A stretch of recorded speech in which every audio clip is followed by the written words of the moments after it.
There's a sentence almost every architect has heard at some point. And if you're an architect watching this, I know you'll recognize it immediately. Someone reaches out and says, I have a plot of land at so-and-so place, and I want you to draw me a 4-bedroom house. And every time I hear that, I already know there's a misunderstanding. Not because the person is wrong or asking for too much, but because they are starting the conversation from the very end of the process.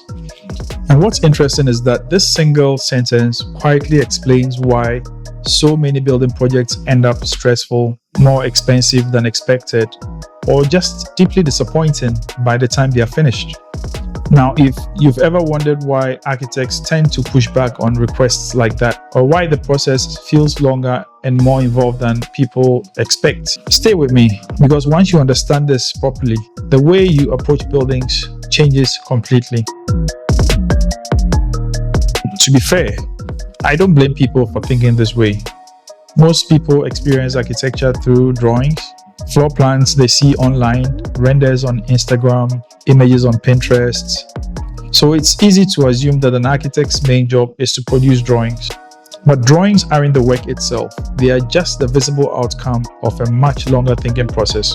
And when architecture gets reduced to drawing a plan, that deeper part of the work disappears, and that's usually where problems begin.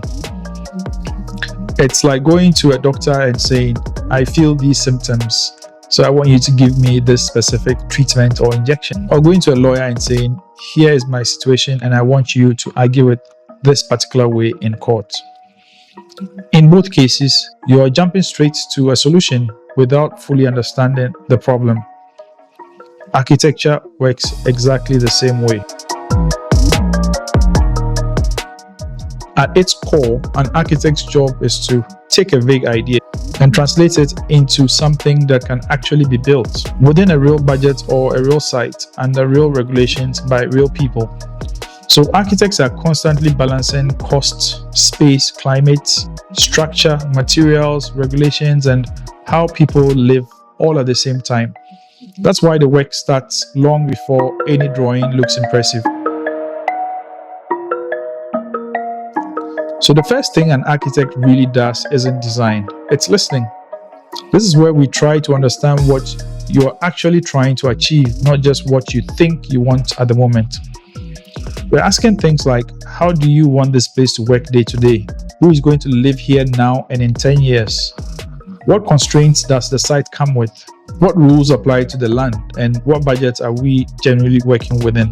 This is also where documents like site plans come in, where we research land use and local regulations, and often where we visit the site. Because land always reveals things in person that drawings never show.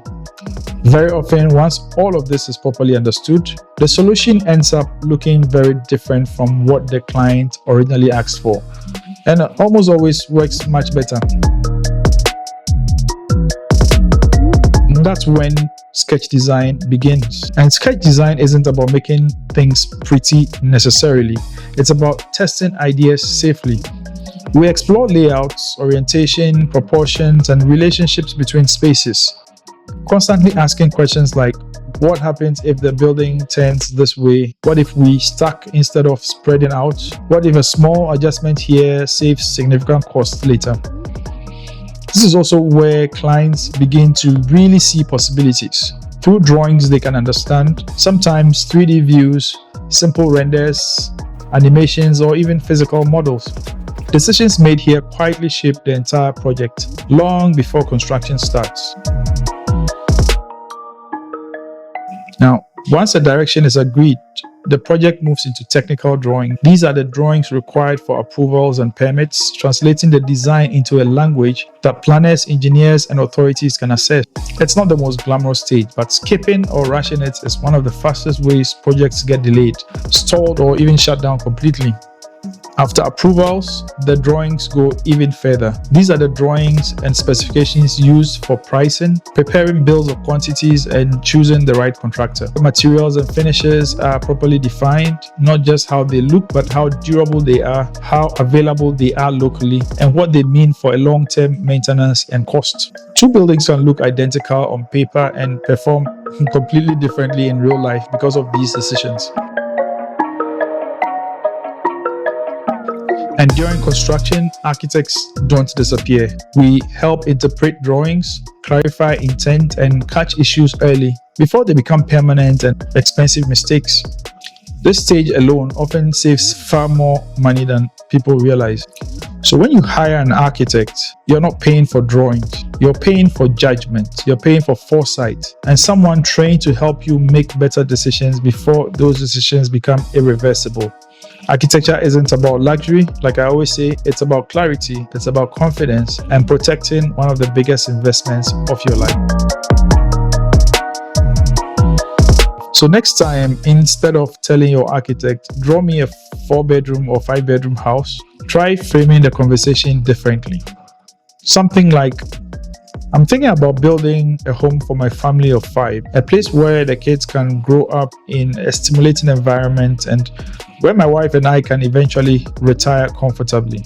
I have a budget of 1 million cedis and a plot of land in Chado. What do you think is possible with that?